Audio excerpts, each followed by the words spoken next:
तो अगर आप इजाजत दें तो क्या हम कान्हा जी के मंदिर जा सकते हैं? आस्था को मन ही मन ये लग रहा था कि शायद उसके कान्हा जी उससे नाराज हो गए थे, इसीलिए वो हर बार उसे किसी नई प्रॉब्लम में डाल रहे थे। और वैसे भी आस्था ने अब तक कान्हा जी से काफी सारे वादे भी किए थे जो मंदिर जाकर उसे पूरे करने थे। दादाजी मुस्कुराकर कहने लगे, अरे बेटा, इसमें इतना घबराने वाली कौन सी बात है? और ये तुमने बिल्कुल ठीक डिसीजन लिया है। बिल्कुल तुम्हें मंदिर जाना चाहिए, और मैं तो कहता हूँ कि तुम अरमान को भी अपने साथ मंदिर ले जाओ। दादाजी की बात सुनकर आस्था के होश उड़ गए। वो डर गई और घबरा कर कहने लगी, क्या? नहीं नहीं। दादाजी हैरानी से उसे देखने लगे।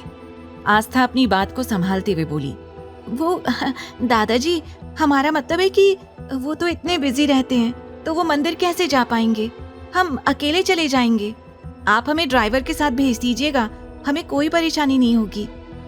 दादाजी मुस्कुराकर बोले, ठीक है बेटा, जैसा तुम्हें ठीक लगे। और हाँ, एक और बात, मंदिर से आने के बाद तुम्हें आज मॉल भी जाना होगा, और हम चाहते हैं कि हमारी बहू अपनी पसंद के कपड़े खरीद कर लेकर आए, क्योंकि हम देख रहे हैं कि तुम्हारे पास केवल कुछ जोड़ी ही कपड़े हैं, और शायद साड़ियाँ तुम अपने आप पहन नहीं पा रही हो, वरना हमने तो प्रियंका के अनुसार सारी साड़ियों की शॉपिंग करवाई थी। अब जैसे ही दादाजी ने प्रियंका का नाम लिया, आस्था के चेहरे पर हिचकिचाहट साफ दिखाई देने लगी, क्योंकि जो कुछ भी आज उसकी जिंदगी में था, कहीं ना कहीं वो सब प्रियंका का था।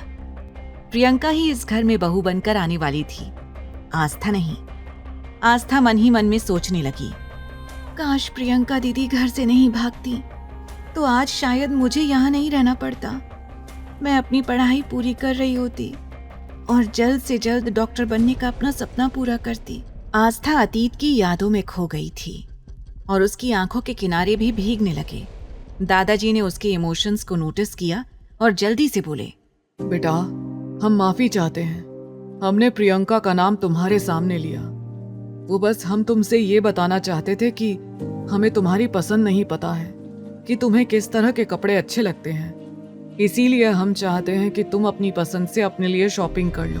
तो अब तुम तैयार हो जाओ, फिर हम तुम्हें खुद मंदिर लेकर चलेंगे। आस्था के चेहरे पर हल्की मुस्कुराहट आ गई, लेकिन तभी उसे कुछ याद आया और वो हड़बड़ाते हुए बोली, अब दादाजी, हम तो भूल ही गए कि हमें अभी नाश्ता भी बनाना है। ध्रुव जी कहकर गए थे कि वो सुबह हमारे हाथों का नाश्ता खाएंगे।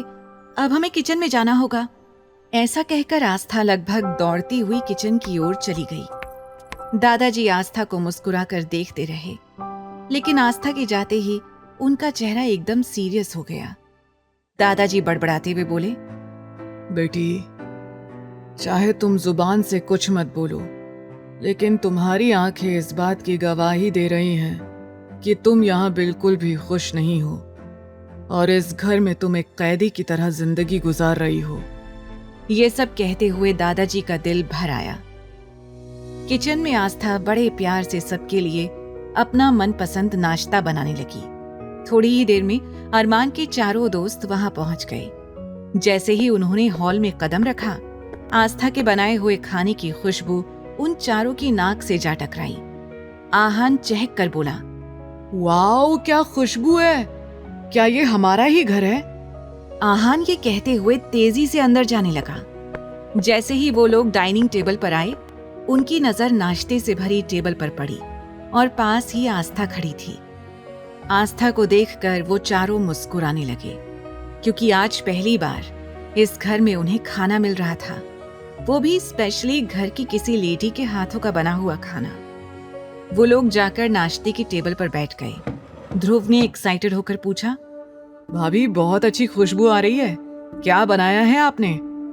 आस्था चहक कर बोली, ध्रुव जी, हमने आलू के पराठे, सब्जी और पूरी बनाई है।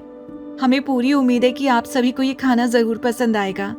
आप जानते हैं, जब हम गांव में थे तब ये हमारा फेवरेट खाना हुआ करता था और हम बैठते ही फटाफट से सारा खाना चट कर जाया करते थे।